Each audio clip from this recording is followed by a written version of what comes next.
It is like a driving song, and they've just pulled in. There's probably some people very quickly changing his tires, and then well, let's fucking go, and off they That's the scoot pit towards the stop, end. if And you will. it is, Yeah. yeah, yeah.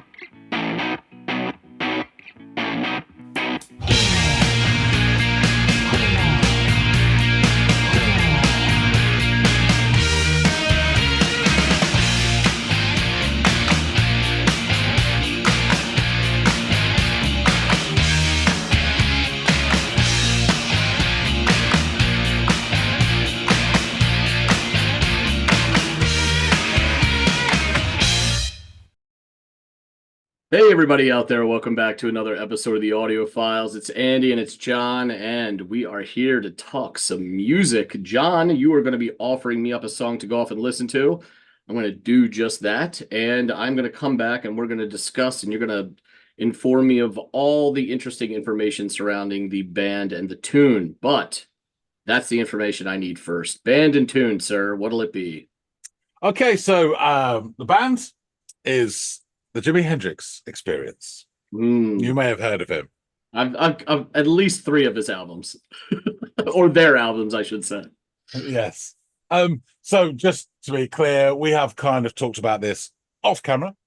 We both know Jimi Hendrix and his multiple experiences quite well, but there is a few little bits here and there which I had a sneaking suspicion Andy hasn't heard.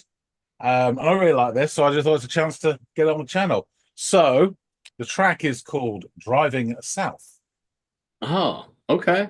That doesn't ring any bells. So, I guess I've got everything I need, right? I can finally go off and give this a listen because I love listening to Hendrix. So, Yeah. cool. I will do just that. I'll come back and let you all know what I make of it.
Jimmy is jimmying all over this track, and it's awesome. It's amazing. He's such a great guitarist.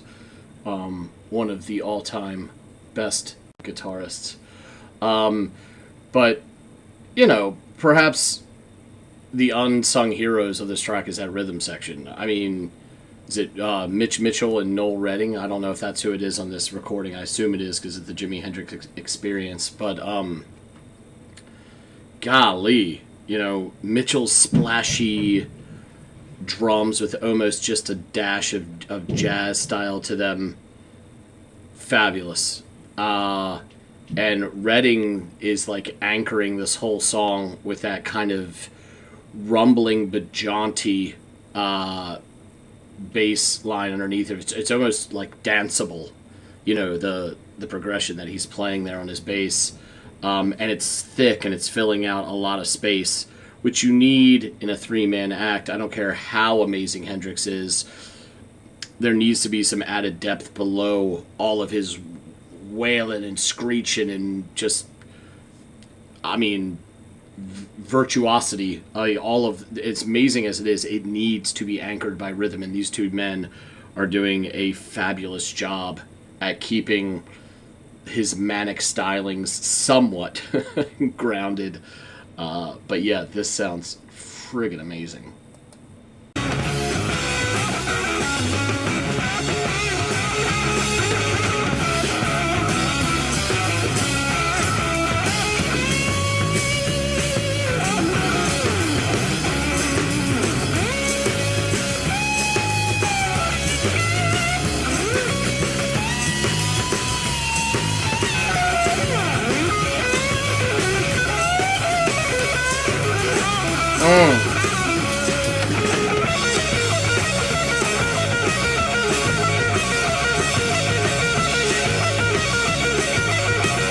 Ah!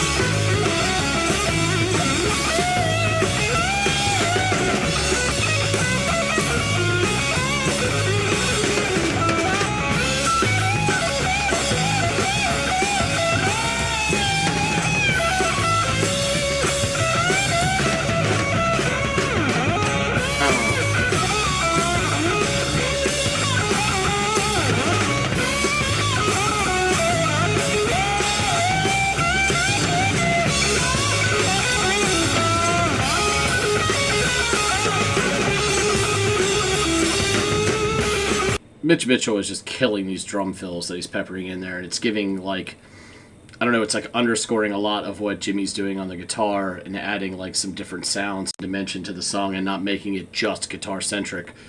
It sounds so good, and I think around the I don't know, I think I saw 130 or the 35 onward for a little bit there. The hammer and pull stuff that he's doing on guitar all over the goddamn place is insanity. It sounds so fucking good.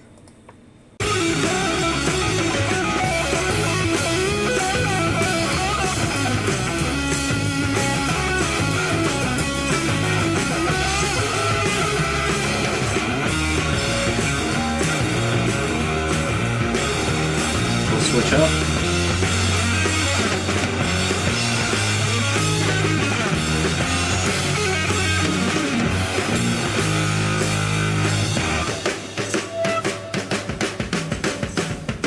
Jimmy a break.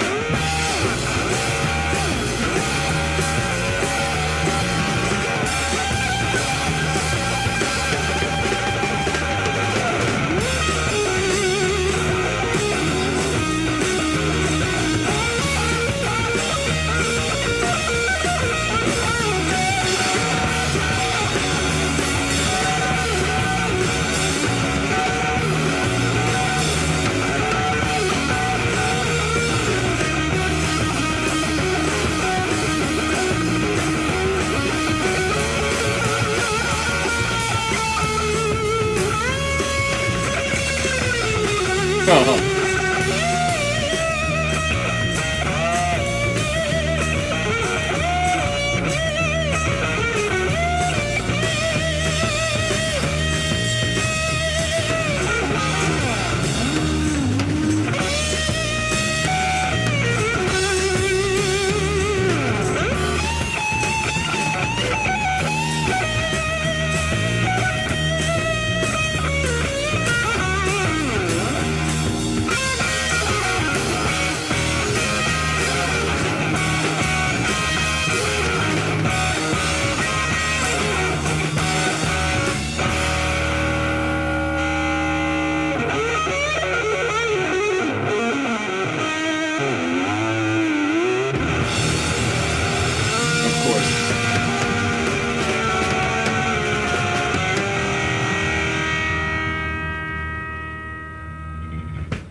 So, in the world of like recording oneself for the sake of a reaction channel, there's like this unwritten rule, but often referred to rule about never pausing during a lead. Well, I defy anyone to try and pull that off with this song that is basically entirely a lead, with the exception of like maybe a 4-second drum fill in the middle. So if I broke that rule, apologies, but I don't know how one could not break that rule. That ending was just so quintessential blues rock, right? Where everyone else cuts out but the lead guitar, and then he does some just amazing shit, and then, you know, they all come back in to resolve it on those last few notes as it winds itself down. That sounded superb. Yeah, there was just so much great guitar, like just controlled chaos throughout all of this. It's a lot like I don't know, it's at times sounded like a ray gun or a laser gun with like ADHD, the way it's flying all over the place. But it all fit. It was all controlled. It was all fucking Jimi Hendrix to a T. This was fabulous. Again, Redding and Mitchell killed it on this. If that is in fact them, I assume it is. Um, yeah, this is great. This is just quintessential Hendrix murdering a guitar. It makes me want to light a fender on fire. But I'm pretty sure Hendrix already did that with just his playing alone. Um, yeah, this is a great song. I'm sure there's an interesting tale behind it. One of the few Hendrix songs I don't think I'm familiar with. I don't think I've heard before. So hopefully John can fill in some gaps for me. But man, this was an absolute pleasure to listen to. There's really not much to say other than that. Goddamn, that was great electric guitar and great blues rock. Let's see what the man has to say. Baba Ganoush is back. So you've had a trip a lot of ways, in a motor car, perhaps. What did you think? Well, this was a rocking blues jam explosion. Got into it. I quickly realized, or eventually realized, we're not having any lyrics here. No, the guitar is going to do all of the talking. And did it ever. It was just quintessential Hendrix, just absolutely killing a guitar, bending and manipulating strings to and fro. It was gorgeous. I loved it. There we got it's that right out of the gate too. So once I get my bearings a little bit, we get to I've noticed that holy shit, we're coming up on the 130 some marker here. And he starts doing this hammer and pull shit on these strings with Yeah, so much rapidity that it amazes me he ever needed a lighting fluid and a match to start a fire on a guitar, because I would imagine moving at this pace you could probably generate a spark naturally. It so fucking fast. It sounded like at points throughout the whole song, not just this part, it sounded like a ray gun with ADHD, like just firing all on all cylinders, like just lasers flying all over the place, ricocheting. It sounded so good. Also, I assume this is the OG lineup for those three albums, right? Where we have Mitchell and Redding, respectively, on the drums and the bass. Yes, Mitch Mitchell is absolutely killing the drums on this track, feverishly keeping up with every twist and turn that kind of Jimmy throws at him. So hats off to him. Um, yeah, there's at times wonderful jazz elements to his style that he uses in this song with the splashiness of everything. Um, there are also parts where he's he's hitting the drums in the same fashion that Jimmy is playing the strings, and it just underscores that guitar motif every time he does that. He matches the same yeah, pattern that Jimmy's playing on the guitar. It sounds so good.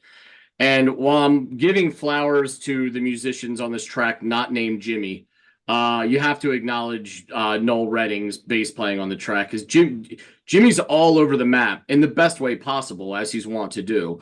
Uh, so the song begs for some sort of like rhythmic anchoring to keep everything together. And through this rumbling while also being danceable bass line, he does just that. He kind of keeps everything in check, but it still has the personality of not like, you know, a schoolmarm keeping everything in check. It's fun and it's doing its own thing, but it's kind of tethering everything to this palette so it's not going all over the place, and it just sounds so great. Around the 242 marker and onward to around, I guess, the 3 minute marker, there's this great jumping between these three kind of power chord motif into guitar leads and then back into the chords, and it does that back and forth for those like 18 seconds or whatever. um and there's all this excellent drum fill work that's going on between the chord motif and the lead motif of that section. Um, yeah, and so it's just amazing drumming again. Cue more outstanding guitar screeching after the drum bit. There's sort of like this, I don't want to call it a solo, but it's almost kind of like take a breath, Jimmy. And he takes like a 5 second breath and then he comes back in. Um, and then it just carries on for about 50 unbridled seconds after that. Then again, the rhythms switch up a bit, and we get these more splashy drums and that rumbling, jaunty bass line. And I really do love the way Mitchell's crashing on his cymbals during this part. It's just accenting all of Jimmy's lead work. Um, and we then get this classic blues rock ending, right, where the rhythm section cuts out for, I don't know, 10 seconds or 8 seconds while Jimmy really flourishes on the guitar. And then as they return for the resolution, right? They come back to kind of slow him down and do what they've been doing this whole song, which is keeping him tethered to earth, lest he become a celestial being via his amazing guitar work. And then the song kind of comes to an end.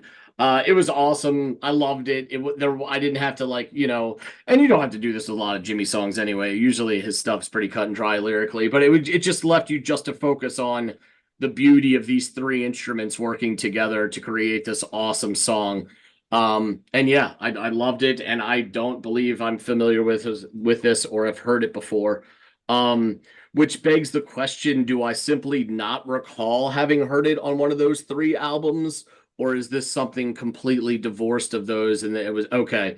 Because I know them pretty well and I don't remember having heard this before. So you're gonna have to fill in the gaps on where this gem resides and when it was recorded and all that stuff and how it aligns with the three albums, whether it came after or in between a couple of them or what, because this is all new to me, and I love having that I got a chance to hear it and that you offered it up. So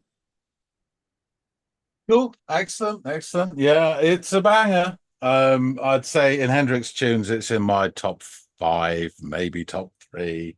I absolutely love this. Which I'll explain why.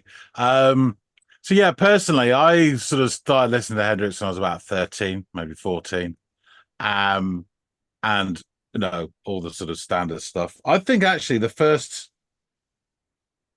I should have prepared for this, shouldn't I? Hendrix. Yeah, here we go. I think the first album I got from Hendrix, sorry, we're pissing around, was this, which I think everyone's seen, Smash Hits. yeah. It's just a great little sort of, compilation one. And then I got the others later, the proper albums, etc. This comes from this album, which is called Radio 1. And it is a live album of sessions done by the Jimi Hendrix Experience. And it was released in November 1988. So I was a 18-year-old, just about to go off to college. Absolutely, this was fantastic, something new. And basically, it's a compilation of tracks recorded between February and December 1967. What's with the window? What's with the 21-year window of not having released it? I have no idea. It would have been released. I don't know if there was something to do with rights and the family took over. Right. Yeah, so I think get messy. It sort of released it for the BBC to do this. So the album peaked at number 30 in the UK charts and is certified gold. It only hit 119 in the Billboard 200 in the States. I think actually, because there's been a lot of Hendrix releases afterwards, and several of them have gone platinum, particularly in America. But I think it was that time where, things come and go. Like the Doors couldn't sell an album for about, a decade or so, and then suddenly back again, that sort of thing. But yeah, it's a wonderful album. There's some great stuff on it. And of course, because he's arsing about doing sessions, you get tracks like he does a cover of Hound Dog, which is brilliant, and you've got Noel and Mitch going whoa, whoa, whoa, whoa, like in the background. It's really funny. There's a great, and I mean absolutely great, cover version of Day Tripper, and supposedly, perhaps, allegedly, one of the backing singers is Lennon, but it's not confirmed. It's just suggested. It does sound like him, to be fair, as well. Yeah, there's some other stuff. He does like a I don't know, 40-second sort of jingle for Radio 1. That's just the best I've ever heard. We go something like Radio 1, blah blah blah. You stole my girl, but I love you anyway. And it's really cool. So I'm only going to talk about this album actually because this is like a little snapshot, and it comes at a sweet spot in his career when he's really starting to gallop. So this is the notes from the back cover of the album, which I think is quite a nice little, summary of what's going on. It is late 1966 in New York City.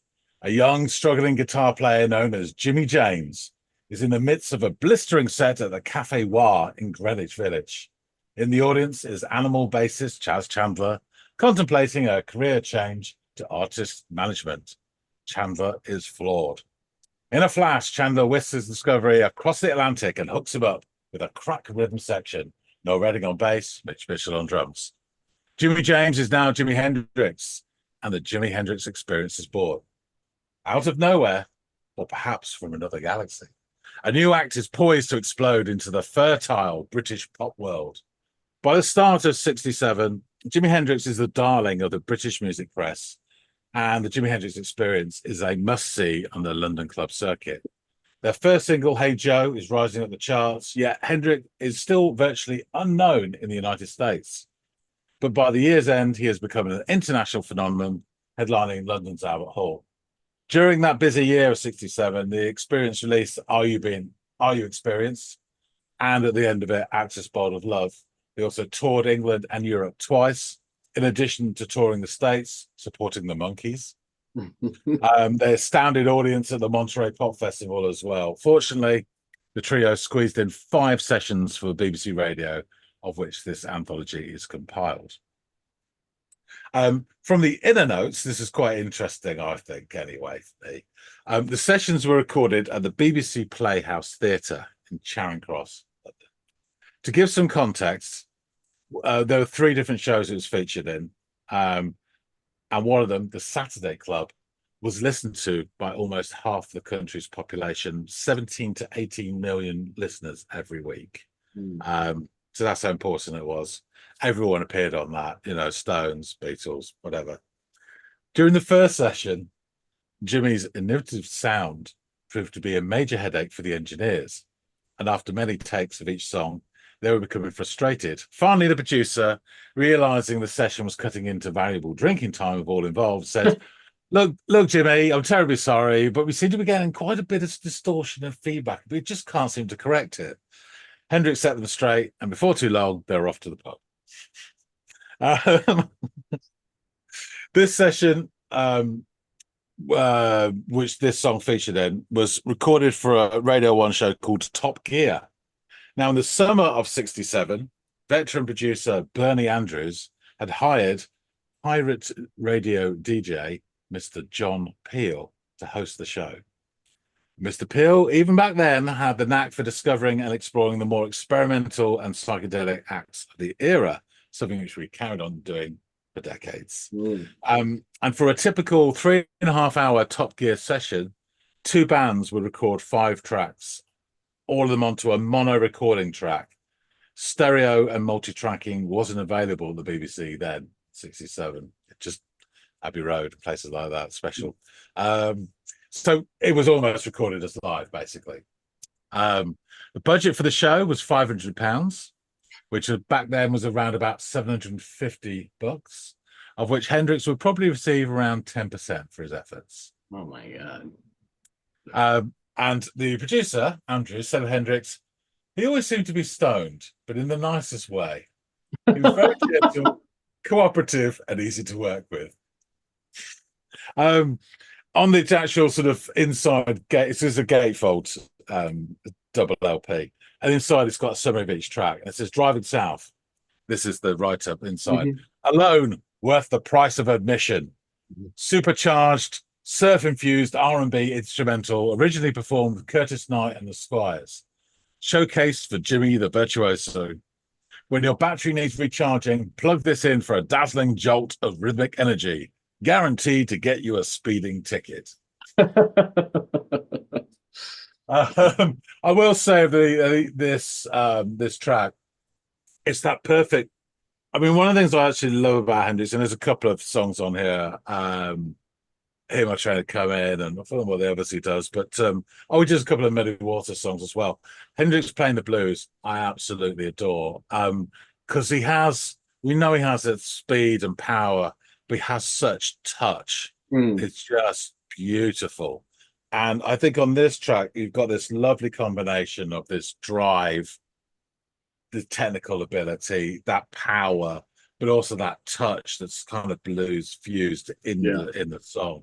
And that bit that you referred to when you were summing it up, where they sort of stop for a bit, and Mitchell goes, it's like I see it is like a driving song, and they've just pulled in.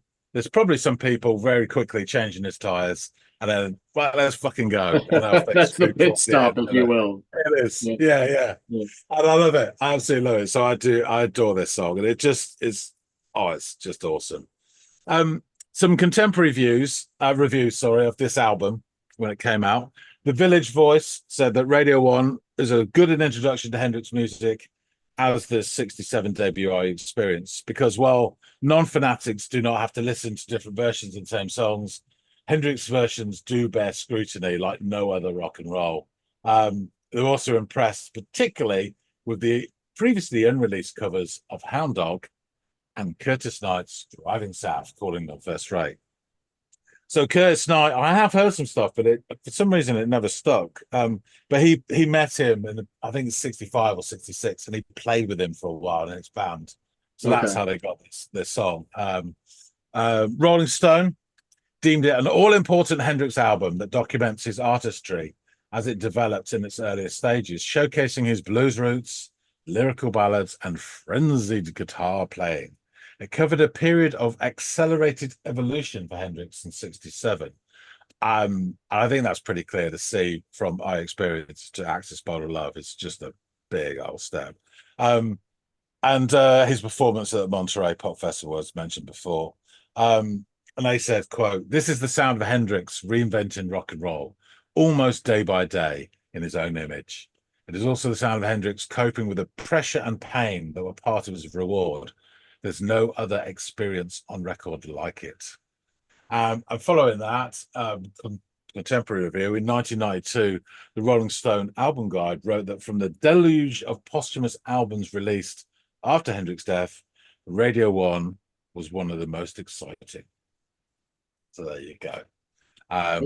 It is a great album. It's worth checking out. There's lots of little snippets and bits in there that you just don't hear anywhere else. And I know there's a shitload of Hendrix stuff that's been released, aside from the 3 studio albums and Bad Gypsies, if you want to bump that in as the sort of official live one. And a lot of it's just rehashed shit, to be honest with you, that you don't need to get. But this one is a Bobby Dazzler, as evidenced by the track you just listened to. Without question. Yeah, it's always for me the 2 guys that embody this sound are Hendrix and Stevie Ray Vaughan. This perfect fusion of electric rock blues guitar. There's others that are really good at it. And you know, there has to be a 3 through 5 or a 3 through 10, but like 1 and 2 are, you know, Hendrix and SRV in whatever order you like. But my God, those guys can play some electric guitar, and it's just amazing. So yeah, this was a real treat to hear something from a guy that I thought that I would, and I am really familiar with, but there's always going to be some of this stuff, these lost tracks that kind of come out. And 88 was just off my radar. You know what I mean? I wasn't out seeking Hendrix stuff that hadn't been released then, and this hasn't come to my attention since. So I'm glad you were the one to do it. I don't know why. It doesn't seem like this album is very well known in the States. Maybe because it's British BBC album, I don't know. But it's a really good one and better than some of the other stuff that's out there. There's some really fun stuff on there, so it's worth checking out. Yeah, and I will. And the whole thing about the day tripper or whatever, and that alone is worth investigating, and I'm sure I'll hear other great stuff off the thing as well. So I'm looking forward to giving that a listen. Yeah. I mean, you get some bits where they actually have the DJ speaking over the top, and now, ladies and gentlemen, this is the Jimi Hendrix experience. That sort of pop pickers type voice. And the first track, Stone Free, is my favorite version of Stone Free. I have to say. Okay, that's a great song. So that'd be worth checking out another rendition. But anyway, enough of that. So just thought it was nice. And the highly unlikely, you know, that you wouldn't know some Hendrix. I managed to find one and put it on the channel. So there we go. Absolutely. Box ticked. Right. Yeah. All right. I shall wrap things up and say thanks for listening to this, Andy. Thank you. Folks out there, tell us what you think. If you're familiar with this song, this album, what do you think of Hendrix? There are people who are big fans and people who are not. And that's okay. So yeah, drop some comments. Let us know what you think. If you like this, do hit the like button. If you haven't subscribed already, please do. And you will have your reward in heaven. We really appreciate everybody who supports the channel and helps us along the way. So yeah, please do think about it. That being said, thanks again so much for watching, and we'll see all of you on the next episode of the Audiophiles. See you later, guys.